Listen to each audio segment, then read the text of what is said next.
నమస్కారం వాజీ వార్తలకు స్వాగతం ముందుగా ఇలాంటి ముఖ్యాంశాలు చూద్దాం కౌంటింగ్ ప్రక్రియలో మైక్రో అబ్జర్వర్ల పాత్ర కీలకం అందరూ బాధ్యతాయుతంగా వ్యవహరించాలన్న జాయింట్ కలెక్టర్ కార్తీక్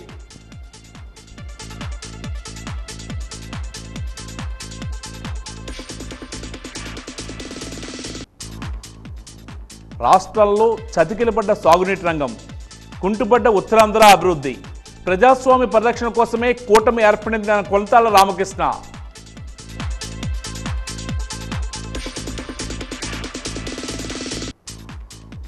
చలనచిత్ర రంగంలో అవతార పురుషుడు తెలుగు జాతి గుండె చప్పుడు ఎన్టీఆర్ రేపు నందమూరి తారక రామారావు జయంతి సందర్భంగా వాజీ కథనం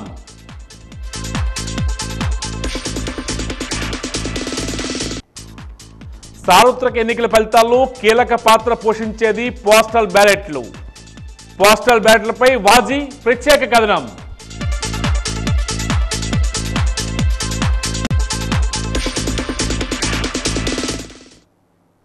ఇక వివరాలకు వెళ్తే పెన్షన్లు 1వ తారీఖున ఇంటి వద్దనే పంపిణీ చేయాలని మాజీ మంత్రి దేవినేని ఉమామహేశ్వరరావు డిమాండ్ చేశారు. ఈరోజు ఎన్టీఆర్ భవన్లో ఏర్పాటు చేసిన విలేకరుల సమావేశంలో ఆయన మాట్లాడుతూ ప్రభుత్వ యంత్రాంగం నిద్రపోతుందని ఆరోపించారు. రాష్ట్ర వ్యాప్తంగా ఉన్న లక్షలాది మంది పెన్షనర్లు 1వ తేదీ ఉదయం వారి ఇంటి వద్దకే పెన్షన్లు రావాలని కోరుకుంటున్నారని పేర్కొన్నారు. గడిచిన 2 నెలల్లో వృద్ధులు, వితంతువులు, దివ్యాంగులు నానా ఇబ్బందులు పడ్డారని తెలియజేశారు.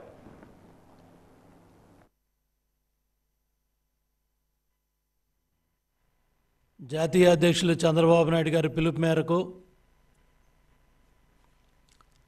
64 లక్షల మంది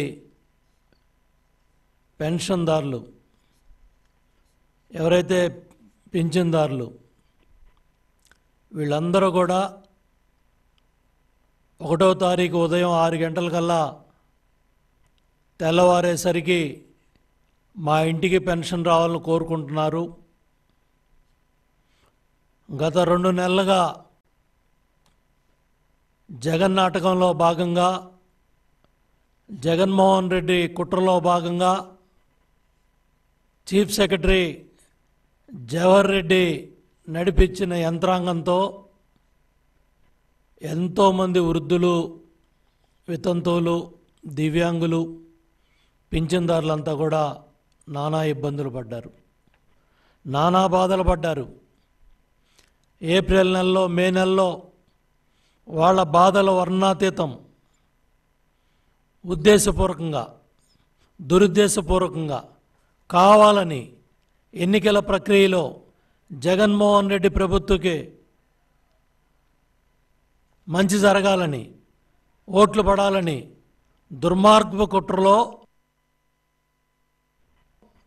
chief secretary Jawahar Reddy, SERP CEO Muralidhar Reddy, ఎవరైతే ఈ అధికార యంత్రాంగం ఉన్నారో వాళ్ళందరూ కూడా కలిసి ఏదైతే ఏప్రిల్ నెలలో సచివాలయాల దగ్గరికి రప్పించారు.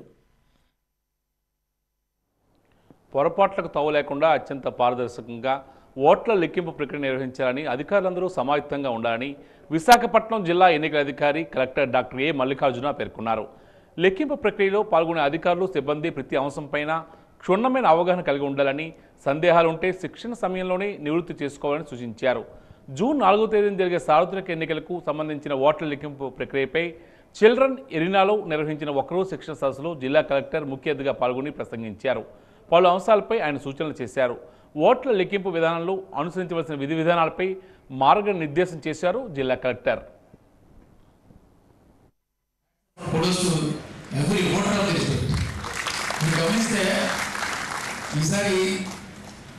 పోస్టల్ బ్యాలెట్ కాకుండానే జిల్లాలో 70.03% ఓటు నమోదైంది. పోస్టల్ బ్యాలెట్ కలుపుకుంటే 71.5 ఎంతో నమోదవుతుంది. జస్ట్ ఇమాజిన్, సిటీలో 70% రీచ్ కావడం అంటే just because of your effort, just because of your. Of course public ముందుకు వచ్చారు, కానీ ఓట్లను లెక్కించే ప్రక్రియలో సూక్ష్మ పరిశీలకుల పాత్ర అత్యంత కీలకమని విజయనగరం జిల్లా జాయింట్ కలెక్టర్ కె కార్తీక్ అన్నారు. కౌంటింగ్లో పాల్గొనే మైక్రో అబ్జర్వర్లకు జిల్లా కలెక్టరేట్ ఆడిటోరియంలో ఈరోజు శిక్షణా కార్యక్రమాన్ని నిర్వహించారు. ఈ సందర్భంగా జాయింట్ కలెక్టర్ మాట్లాడుతూ మైక్రో అబ్జర్వర్ల విధులు బాధ్యతలను వివరించారు. లెక్కింపు కేంద్రాల్లోని ప్రతి టేబుల్ వద్ద మైక్రో అబ్జర్వర్లు నియమించడం జరుగుతుందని తెలియజేశారు. మొత్తం ప్రక్రియ అంతా సజావుగా పారదర్శకంగా పూర్తి చేయవలసిన బాధ్యత కూడా మైక్రో అబ్జర్వర్లపై ఉంటుందని ఆయన తెలియజేశారు. లెక్కింపు ప్రక్రియలో ప్రతి దశ కీలకమేనని ఆయన స్పష్టం చేశారు. ఈ శిక్షణా కార్యక్రమంలో డిఆర్ఓ అనిత, ఎన్నికల సెల్ సూపరింటెండెంట్ ప్రభాకర్, ఇతర సిబ్బంది పాల్గొన్నారు.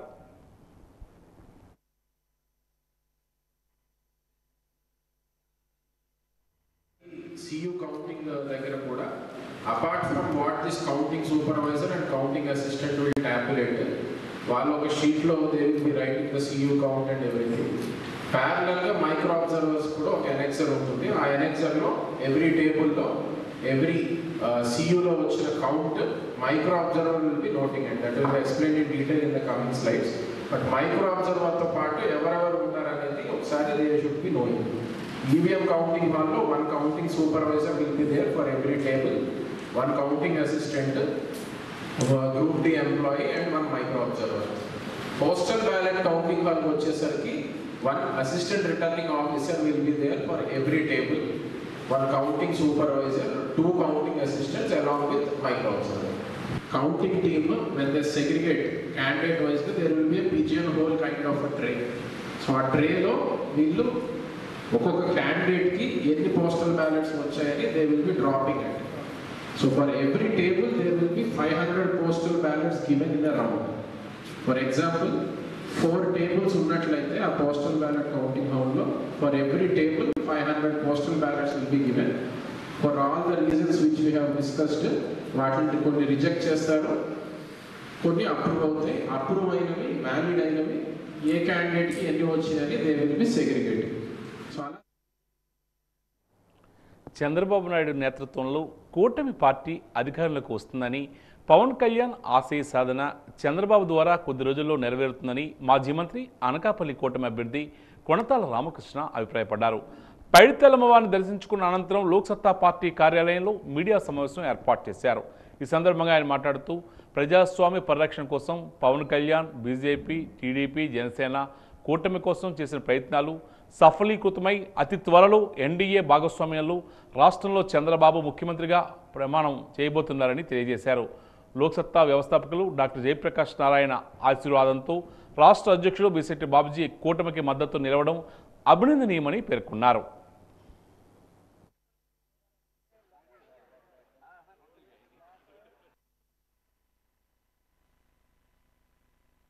త్వరలోనే పవన్ కళ్యాణ్ గారు ఏదైతే ఆశించారో, ఏ రకమైనటువంటి ప్రభుత్వం రావాలని కోరుకున్నారో, పరిపాలన దక్షత కలిగినటువంటి చంద్రబాబు నాయుడు గారిని ముఖ్యమంత్రి కావాలని కోరుకొని బీజేపీని కూడా పొత్తులో భాగస్వామ్యం చేసిన ప్రయత్నం సఫలీకృతం కాబోతా ఉంది. త్వరలోనే చంద్రబాబు నాయుడు గారు ముఖ్యమంత్రిగా ప్రమాణ స్వీకారం చేయబోతా ఉన్నారు. ఈ ఉత్తరాంధ్ర అభివృద్ధి సాధించాలంటే మళ్ళీ మనకు ఎక్కువ శాతం వ్యవసాయం మీద ఆధారపడినటువంటి కుటుంబాలు ఎక్కువ ఉన్నాయి. అవి కూడా చిన్న చిన్న కమతాలుగా ఉన్నటువంటి కుటుంబాలు. వ్యవసాయాన్ని పూర్తి స్థాయిలో ప్రతి పంటకు, ప్రతి ఎకరాకి నీరు రావాలంటే ఉత్తరాంధ్రలో ఉన్నటువంటి ఇరిగేషన్ ప్రాజెక్టులు పూర్తి కావాల్సినటువంటి అవసరం ఎంతైనా ఉంది. ఈ పరిస్థితుల్లో గత 5 సంవత్సరాల్లో చూస్తే ఉత్తరాంధ్ర పూర్తిగా నిర్లక్ష్యం కాబడ్డది. అటు వంశధార కానీ, నాగావళి కానీ, జంజావతి కానీ, రామ్తేజ్ సాగర్ కానీ, అదేవిధంగా ఇక్కడ ఉన్నటువంటి ఇతర ప్రాజెక్టులు, ఉత్తరాంధ్ర సుజల స్రవంతి కానీ, ఈ ఏ ప్రాజెక్టులు కూడా పూర్తి స్థాయిలో చేపట్టలేనటువంటి పరిస్థితులు ఉన్నాయి. ముఖ్యంగా ఉత్తరాంధ్ర సుజల స్రవంతి ద్వారా 8 లక్షల ఎకరాలు ఈ 3 జిల్లాలకి సాగునీరు వస్తుందని ఎంతో ఆశతో ఎదురు చూసాం. ఆనాడు వైఎస్ రాజశేఖర రెడ్డి గారు ముఖ్యమంత్రిగా ఉంటుండగా దానికి 7,200 కోట్ల రూపాయలు మంజూరు చేసి శంకుస్థాపన కూడా వేయటం జరిగింది. కానీ దురదృష్టం ఏంటంటే ఆ ప్రాజెక్టు రాజశేఖర రెడ్డి కుమారుడిగా ముఖ్యమంత్రిగా వచ్చాక ఈయన పూర్తి చేస్తాడని ఎంతో ఆశతో ఎదురు చూసాం. చంద్రబాబు నాయుడు గారు 2,000 కోట్ల రూపాయలు మంజూరు చేసి 4 దశల్లో పూర్తి చేస్తానని వారు ముందుకొచ్చి టెండర్లు పిలిచినా ఆ ప్రక్రియ ఏమాత్రం కూడా ముందుకు వెళ్ళలేదు. ఈ 5 సంవత్సరాల్లో ఉత్తరాంధ్ర సుజల సెవెంత్కి ఇప్పుడున్న ప్రభుత్వం ఖర్చు పెట్టింది 5 కోట్ల రూపాయలు. అంటే ఎంత నిర్లక్ష్యంతో ఈ ప్రభుత్వం వ్యవహరిస్తుందన్నది ఎంతకంటే ఉదాహరణ వేరే అక్కర్లేదు. కోల్గట్ల వీరభద్రస్వామి జన్మదినోత్సవ వేడుకలో భాగంగా ఈరోజు వైసీపీ యువజన విద్యార్థి విభాగం సంయుక్తంగా మెగా రక్తదాన శిబిరాన్ని నిర్వహించారు. స్థానిక సుజాత ఫంక్షన్ హాల్లో ఈ మేరకు రక్తదాన శిబిరాన్ని ఏర్పాటు చేశారు. సుమారు 275 మంది స్వచ్ఛందంగా రక్తాన్ని దానం ఇచ్చేందుకు ముందుకు వచ్చారు. వివిధ బ్లడ్ బ్యాంకుల ప్రతినిధులు రక్త సేకరణకు సహకరించారు. వేసవి కాలంలో రక్తనిధి కేంద్రాల్లో రక్త నిల్వలు తక్కువగా ఉంటాయని, ఈ పరిస్థితుల్లో కోల్గట్లపై ఉన్న అభిమానంతో పలువురు రక్తదానానికి ముందుకు వచ్చారని, ప్రజాహితాన్ని కోరుతూ ప్రజలకు అందుబాటులో ఉంటూ ఎల్లవేళ అవసరమైన వారికి సేవలు అందిస్తున్న కోల్గట్ల తన ప్రజా సేవను మరింత విస్తృతపరచాలని ఆయన అభిమానులను ఆకాంక్షను వ్యక్తం చేశారు. ఈ కార్యక్రమంలో వేణు, రాజేష్ తదితరులు పాల్గొన్నారు.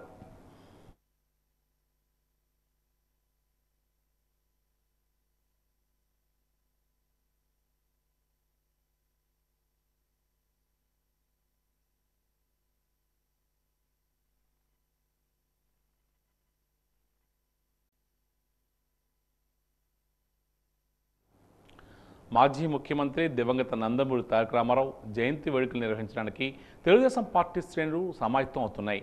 జిల్లా తెలుగుదేశం పార్టీ కార్యాలయంలో ఈ వేడుకలు నిర్వహించడానికి ప్రణాళికలు సిద్ధం చేస్తున్నారు.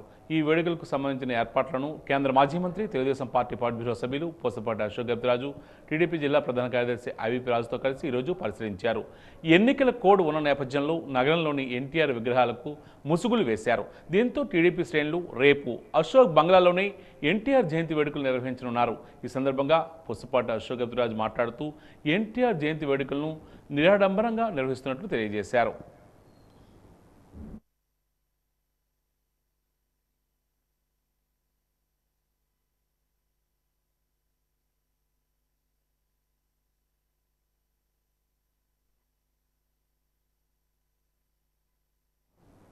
మాజీ మంత్రి, మాజీ ఎంపీ, అనకాపల్లి అసెంబ్లీ కూటమి అభ్యర్థి కొనతాల రామకృష్ణ జిల్లా పర్యటనలో భాగంగా ఈరోజు పైడితమ్మవారి దర్శనం అనంతరం కేంద్ర మాజీ మంత్రి, తెలుగుదేశం పార్టీ పాలిట్ బ్యూరో సభ్యులు పూసపాటి అశోక్ గజపతిరాజును మర్యాదపూర్వకంగా కలిశారు.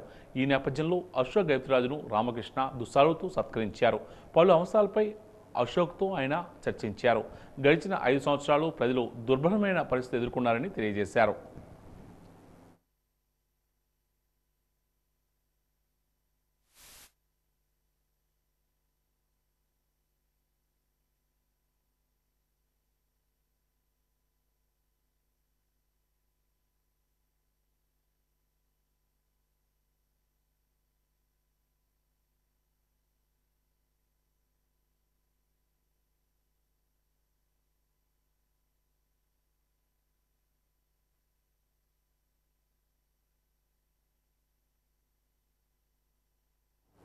వాజీ వార్తల్లో కాసేపు విరామం.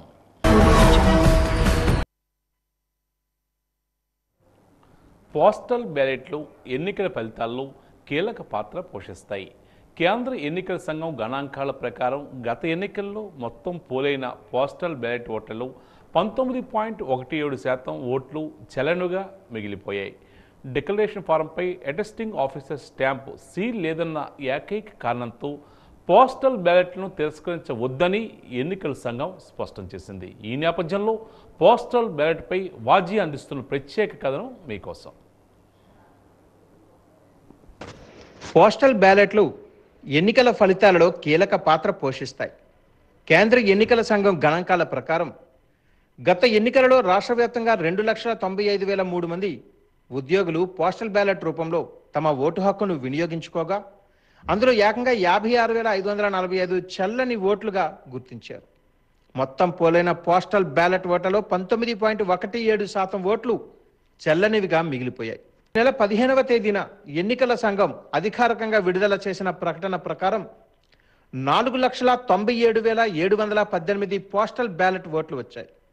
రాష్ట్రంలో అత్యధికంగా శ్రీకాకుళం జిల్లాలో 38,865, ఆ తర్వాత నంద్యాల జిల్లాలో 25,283, మూడవ స్థానంలో కడపలో 24,918 ఓట్లు ఉన్నాయి. 2019 ఎన్నికలలో విశాఖ లోక్సభ నియోజకవర్గ పరిధిలో 6,728 పోస్టల్ బ్యాలెట్లు చెల్లుబాటు అయ్యాయి. వాటిలో తెలుగుదేశం పార్టీ అభ్యర్థి శ్రీభరత్కు 1999 రాగా వైకాపా అభ్యర్థి ఎంవివి సత్యనారాయణకు 2938 ఓట్లు వచ్చాయి. ఆ ఎన్నికలలో ఎంవివి కేవలం 4414 ఓట్ల మెజారిటీతో గెలుపొందారు. ఆయన విజయంలో పోస్టల్ బ్యాలెట్లు కీలకంగా మారాయి. విశాఖ పార్లమెంటరీ నియోజకవర్గానికి సంబంధించి 22,454 మంది పోస్టల్ బ్యాలెట్ ద్వారా ఓటు వేశారు. విజయనగరం జిల్లా విషయానికి వస్తే రాజాం నియోజకవర్గం నుంచి 2116 మంది, బొబ్బిలి నియోజకవర్గం నుంచి 2433 మంది, చీపురుపల్లి నియోజకవర్గం నుంచి 1496 మంది, గజపతి నగరం నియోజకవర్గం నుంచి 2089 మంది, నెల్లిమర్ల నియోజకవర్గం నుంచి 1759 మంది, విజయనగరం నియోజకవర్గం నుంచి 4201 మంది, ఎస్కోట నియోజకవర్గం నుంచి 2770 మంది, ఇతర జిల్లాలకు చెందిన వారు 2770 మంది కాగా 18,869 మంది పోస్టల్ బ్యాలెట్ ద్వారా ఓటు హక్కును వినియోగించుకున్నారు. పార్వతీపురం జిల్లా వ్యాప్తంగా పోస్టల్ బ్యాలెట్ ద్వారా 8,053 మంది ఉద్యోగులు ఓటు హక్కు వినియోగించుకున్నారు. అత్యధికంగా కురుపాం నియోజకవర్గంలో 2,498 మంది, అత్యల్పంగా సాలూరు నియోజకవర్గంలో 1,486 మంది ఓటు హక్కును వినియోగించుకున్నారు. పార్వతీపురం నియోజకవర్గంలో 2,194 మంది, పాలకొండ నియోజకవర్గంలో 1,875 మంది, ఇతర జిల్లాలో విధులు నిర్వహించిన 1,638 మంది ఉద్యోగులు పోస్టల్ బ్యాలెట్ను వినియోగించుకున్నారు. ఈ ఎన్నికలలో వృద్ధులు, విభిన్న ప్రతిభావంతులకు హోమ్ ఓటింగ్ విధానాన్ని కొత్తగా ప్రవేశపెట్టారు. జిల్లాలో 85 ఏళ్లు దాటిన వారు 3,900 మంది ఉండగా 270 మంది, 12,247 మంది దివ్యాంగులు ఉండగా 383 మంది హోమ్ ఓటింగ్కి దరఖాస్తు చేసుకున్నారు. వీరిలో 579 మంది హోమ్ ఓటింగ్ ద్వారా ఓటు హక్కును వినియోగించుకున్నారు. సాలూరులో 163 మంది, పార్వతీపురంలో 270 మంది, కురుపాంలో 33 మంది, పాలకొండలో 113 మంది హోమ్ ఓటింగ్ ద్వారా ఓటు హక్కు వినియోగించుకున్నారు. అరకు పార్లమెంటరీ నియోజకవర్గం పరిధిలో 7 నియోజకవర్గాలలో కలిపి 22,962 మంది ఉద్యోగులు తమ ఓటు హక్కును వినియోగించుకున్నారు. హోమ్ ఓటింగ్ ద్వారా 653 మంది ఓటు హక్కు వినియోగించుకున్నారు. పోస్టల్ బ్యాలెట్ల లెక్కింపు మొదలైన తర్వాత ఈవీఎం ఓట్ల లెక్కింపు ప్రారంభిస్తారు. యంత్రంలో ఉన్న ఓట్లు కావడంతో త్వరగా లెక్కింపు పూర్తి అవుతుంది. ముందుగా పోస్టల్ బ్యాలెట్లను భద్రపరిచిన కవరును విప్పుతారు. అందులో 13A ధృవీకరణ పత్రం, ఓటరు సంతకం, గెజిటెడ్ అధికారి సంతకం ఉన్నది లేనిది పరిశీలిస్తారు. తదుపరి ప్రధాన కవర్పై ఉన్న సంఖ్య, బ్యాలెట్ కవర్పై ఉన్న సంఖ్యను సరిచూస్తారు. ఇదంతా పక్కాగా ఉంటేనే చెల్లిన ఓటుగా పరిగణిస్తారు, లేకుంటే తిరస్కరిస్తారు. పోస్టల్ బ్యాలెట్లపై ప్రభుత్వం పలు నిబంధనలు విడుదల చేసింది. డిక్లరేషన్ ఫారంపై అటెస్టింగ్ ఆఫీసర్ స్టాంప్ అంటే సీల్ లేదన్న ఏకైక కారణంతో పోస్టల్ బ్యాలెట్లను తిరస్కరించవద్దని ఎన్నికల సంఘం స్పష్టం చేసింది. డిక్లరేషన్ ఫారం మీద అటెస్టింగ్ ఆఫీసర్ సంతకం, పేరు, హోదా తప్పనిసరిగా ఉండాలని, ఇవి ఉండి స్టాంపు లేకపోయినా వాటిని పరిగణలోనికి తీసుకోవచ్చు. ఒకవేళ అటెస్టింగ్ ఆఫీసర్ సంతకం మీద అనుమానం వస్తే ఫెసిలిటేషన్ సెంటర్ వద్ద ఉన్న రిటర్నింగ్ ఆఫీసర్లు ఏర్పాటు చేసిన అటెస్టింగ్ ఆఫీసర్ల వివరాలతో సరిపోల్చి నిర్ణయం తీసుకోవాలి. పోస్టల్ బ్యాలెట్ పేపర్ వెనుక రిటర్నింగ్ ఆఫీసర్ కానీ ఫెసిలిటేషన్ సెంటర్ ఇన్ఛార్జ్ సంతకం తప్పనిసరిగా ఉండాలి. బ్యాలెట్ పేపర్ వెనుక సంతకం విషయంలో ఏమైనా సందేహాలు వస్తే సీరియల్ నెంబర్ ప్రకారం కౌంటర్ ఫైల్ను పరిశీలించాలి. అది నిజమైన బ్యాలెట్ అవునా కాదా అని నిర్ధారించుకోవాలి. ఒకవేళ సందేహం ఉంటే వాటిని తిరస్కరించాలి. ఓటర్ కవర్ బి మీద సంతకం లేదన్న కారణంతో కూడా ఓటును తిరస్కరించకూడదు. డిక్లరేషన్ ఫారం 13A ప్రకారం ఓటర్ను గుర్తించవచ్చు. కవర్ బిని తెరవగానే ఓటర్ డిక్లరేషన్ ఫారం లేకపోతే, డిక్లరేషన్ ఫారంపై గెజిటెడ్ లేదా అటెస్టింగ్ ఆఫీసర్ సంతకం లేకపోయినా, ఫారం 13A, ఫారం 13Bలో బ్యాలెట్ సీరియల్ నెంబర్లు వేరువేరుగా ఉంటే బ్యాలెట్ పేపర్ తెరవకుండానే తిరస్కరించవచ్చు. ఎవరికి ఓటు వేయలేకపోతే లేదా ఒకరికంటే ఎక్కువ మందికి ఓటు వేసినా, అనుమానాస్పద బ్యాలెట్ పేపర్ గుర్తించినా, బ్యాలెట్ చిరిగిపోయినా అది నిజమైన బ్యాలెట్ అని నిర్ధారించడానికి అవకాశం లేకపోయిన సందర్భాలలోని ఓటరు ఎవరో గుర్తించే విధంగా ఏమైనా గుర్తులు లేక రాతలున్న సందర్భాలలో పోస్టల్ బ్యాలెట్ తిరస్కరించవచ్చు. పార్వతీపురం మంజం జిల్లా జీఎంవలస మండలం బిత్రపాడులో 2 వ్యక్తులపై కుక్కలు దాడి చేశాయి. ఈ నేపథ్యంలో తీవ్ర గాయాలతో నిరస శంకర్రావు అనే వ్యక్తి మృతి చెందారు. సీరా శంకర్రావు అనే మరో బాధితుడి పరిస్థితి విషమంగా ఉంది. బాధితుడిని చిన్నమేరంగి సామాజిక ఆరోగ్య కేంద్రంలో వైద్యం చేయిస్తున్నారు. కుక్కల దాడుల్లో ఇప్పటికే 2 మరణాలు సంభవించాయి. అనేక మందికి ఈ ఘటనలు తీవ్ర గాయాలు కూడా అయ్యాయి. ఈ విషయాన్ని అధికారులు పట్టించుకోవడం లేదని గ్రామస్తులు ఆరోపిస్తున్నారు.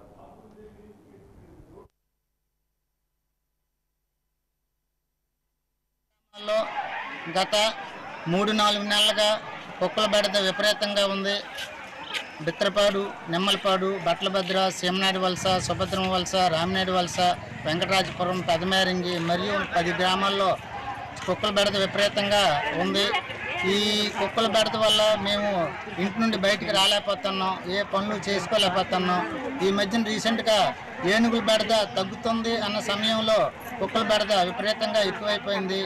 ఈ 3-4 నెలల్లో ఒక 15 మంది వరకు కుక్కలు దాడి చేశాయి. తర్వాత రీసెంట్గా వెంకటరాజపురంలో ఒక ఆమెను చంపింది. ఈరోజు ఇక్కడ బిత్రపాడులో శంకరరావు అనే వ్యక్తిపై దాడి చేసి చంపేశాయి. కాబట్టి ప్రభుత్వం వారు వెంటనే చర్య తీసుకొని ఈ కుక్కల బెడదను నివారించవలసిందిగా కోరుచున్నాం. చలనచిత్రాల్లో ఆయన అవతార పురుషుడు, కారణ జన్ముడు. రాముడు, కృష్ణుడు, కర్ణుడు, అర్జునుడు, భీముడు వంటి పాత్రల్లోనే కాకుండా రావణాసురుడు, దుర్యోధనుడు, భీష్ముడు వంటి పాత్రలు కూడా అవలీలగా పోషించిన మహనీయుడు. అటు సినిమాల్లోనూ ఇటు రాజకీయాల్లోనూ రాణించడమే కాకుండా స్ఫూర్తి ప్రదాతగా నిలిచిన తెలుగు తేజం ఎన్టీఆర్. తెలుగు జాతి గుండె చప్పుడు ఎన్టీఆర్. రేపు నందమూరి తారక రామారావు జయంతి సందర్భంగా వాజీ అందిస్తున్న ప్రత్యేక కథనం మీకోసం. నందమూరి తారక రామారావు 1923 మే 28వ తేదీన సాయంత్రం 4:32 కృష్ణా జిల్లా పామర్రు మండలంలోని నిమ్మకూరు గ్రామంలో లక్ష్మయ్య, వెంకటరామమ్మ దంపతులకు జన్మించారు. 20 ఏళ్ల వయసులో మేనమామ కుమార్తె బసవరామ తారకాన్ని వివాహం చేసుకున్నారు. ఆ దంపతులకు 11 మంది సంతానం, 7 కుమారులు, 4 కుమార్తెలు. జయకృష్ణ, సాయికృష్ణ, హరికృష్ణ, మోహనకృష్ణ, బాలకృష్ణ, రామకృష్ణ, జయశంకర కృష్ణ అనే కుమారులు, లోకేశ్వరి, పురంధరేశ్వరి, భువనేశ్వరి, ఉమామహేశ్వరి అనే కుమార్తెలు ఉన్నారు. 1947లో డిగ్రీ పూర్తి చేసుకున్న తర్వాత మద్రాసు సర్వీస్ కమిషన్ పరీక్ష రాసి ఉత్తీర్ణత చెంది మంగళగిరిలో సబ్ రిజిస్ట్రార్గా ఉద్యోగంలో చేరారు. సినిమాలలో నటించాలనే ఆసక్తితో కేవలం 3 వారాల పాటు మాత్రమే ప్రభుత్వ ఉద్యోగంలో కొనసాగారు. ఎల్వి ప్రసాద్ వద్ద ఎన్టీఆర్ ఫోటోలు చూసి ప్రముఖ నిర్మాత బిఏ సుబ్బారావు 1000 రూపాయల పారితోషికంతో పల్లెటూరు పిల్ల అనే చిత్రం కోసం ఎన్టీఆర్ను హీరోగా ఎంపిక చేశారు. ఆ సినిమా కొంచెం ఆలస్యం కావడంతో మన దేశం అనే చిత్రంలో ఎన్టీఆర్ నటించారు. ఎన్టీఆర్ తెరపై కనబడిన తొలి సినిమా 1949లో వచ్చిన మన దేశం. ఎన్టీఆర్ హీరోగా నటించిన మొట్టమొదటి సినిమా పల్లెటూరి పిల్ల. ఆయన నటించిన 100వ చిత్రం గుండమ్మ కథ, 200వ చిత్రం కోడలు దిద్దిన కాపురం. ఎన్టీఆర్ చిత్రాలకు ఎక్కువగా దర్శకత్వం వహించిన ఘనత డి యోగానంద్కు దక్కుతుంది. ఎన్టీఆర్ నటించిన చివరి చిత్రం మేజర్ చంద్రకాంత్. ఎన్టీఆర్ నటించగా చివరగా విడుదలైన చిత్రం బాపు దర్శకత్వంలో వచ్చిన శ్రీనాథ కవి సార్వభౌముడు. ఎన్టీఆర్ దర్శకుడిగా టైటిల్ కార్డు పడిన మొదటి చిత్రం శ్రీకృష్ణ పాండవీయం. ఆయన సీతారామ కళ్యాణం, గులేబకావళి కథల సినిమాలకు దర్శకత్వం వహించినప్పటికీ టైటిల్స్లో ఎన్టీఆర్ పేరు ఉండదు. దర్శకత్వం అనే టైటిల్ కార్డు లేకుండానే ఆ 2 సినిమాలు ప్రారంభమవుతాయి. ఎన్టీఆర్ కేవలం కథా స్క్రీన్పై అందించిన సినిమాలు ఉమ్మడి కుటుంబం, కోడలు దిద్దిన కాపురం. ఎన్టీఆర్ 44 ఏళ్ల సినీ ప్రస్థానంలో 13 చారిత్రక సినిమాలు, 55 జానపద సినిమాలు, 186 సాంఘిక సినిమాలు, 44 పౌరాణిక సినిమాల్లో నటించారు. 1968లో భారత ప్రభుత్వం పద్మశ్రీ పురస్కారాన్ని ప్రకటించింది. 1978లో ఆంధ్ర యూనివర్సిటీ కళాప్రపూర్ణ ప్రదానం చేసింది. 1983లో ఎన్టీ రామారావు రాజకీయ రంగంలో అడుగుపెట్టారు. ఆ ఏడాది జరిగిన అసెంబ్లీ ఎన్నికల్లో తిరుపతి నియోజకవర్గం నుంచి పోటీ చేసి విజేతగా నిలిచారు. ఇదే ఎన్నికల్లో ఆయన గుడివాడ నియోజకవర్గం నుంచి కూడా పోటీ చేసి విజేతగా నిలిచారు. ఆంధ్రప్రదేశ్ రాష్ట్రానికి ఎన్టీఆర్ ముఖ్యమంత్రిగా వ్యవహరించారు. ఆ పదవిలో 1983 జూన్ 9వ తేదీ నుంచి 1984 ఆగస్టు 16వ తేదీ వరకు కొనసాగారు. అంటే మొత్తంగా 1 సంవత్సరం 220 రోజుల పాటు ఆయన ముఖ్యమంత్రిగా వ్యవహరించారు. నాదెండ్ల భాస్కర్రావు కారణంగా ఎన్టీఆర్ ప్రభుత్వం ఇబ్బందుల్లో పడింది. 1985లో జరిగిన అసెంబ్లీ ఎన్నికల్లో హిందూపూర్ నియోజకవర్గం నుంచి తెలుగుదేశం పార్టీ అభ్యర్థిగా పోటీ చేసి ఎన్టీఆర్ విజయం సాధించారు. ఇదే ఎన్నికల్లో ఎన్టీఆర్ గుడివాడ నియోజకవర్గం నుంచి కూడా పోటీ చేసి గెలిచారు. ఎన్టీఆర్ 2వ మారు ముఖ్యమంత్రిగా పదవి చేపట్టినప్పుడు 1984 సెప్టెంబర్ 16వ తేదీ నుంచి 1989 డిసెంబర్ 2వ తేదీ వరకు పదవిలో కొనసాగారు. అంటే 5 సంవత్సరాల 77 రోజుల పాటు ఆయన ముఖ్యమంత్రిగా కొనసాగారు. తెలుగు జాతి ఖ్యాతిని దశ దిశలా ఇనుమడింపజేసిన ఎన్టీఆర్ 1996 జనవరి 18వ తేదీన స్వర్గసీమకు తరలిపోయారు.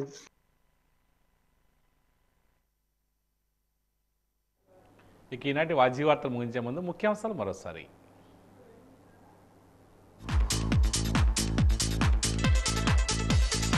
కౌంటింగ్ ప్రక్రియలో మైక్రో అబ్జర్వర్ల పాత్ర కీలకం, అందరూ బాధ్యతాయుతంగా వ్యవహరించాలన్న జాయింట్ కలెక్టర్ కార్తీక్.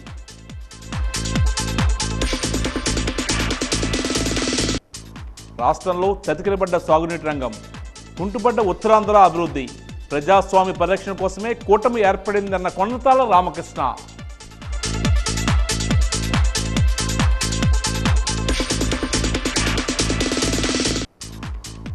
చలనచిత్ర రంగంలో అవతార పురుషుడు, తెలుగు జాతి గుండె చప్పుడు ఎన్టీఆర్.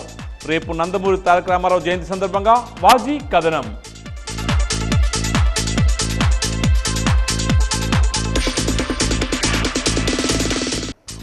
సార్వత్రిక ఎన్నికల ఫలితాల్లో కీలక పాత్ర పోషించేది పోస్టల్ బ్యాలెట్లు. పోస్టల్ బ్యాలెట్లపై వాజీ ప్రత్యేక కథనం.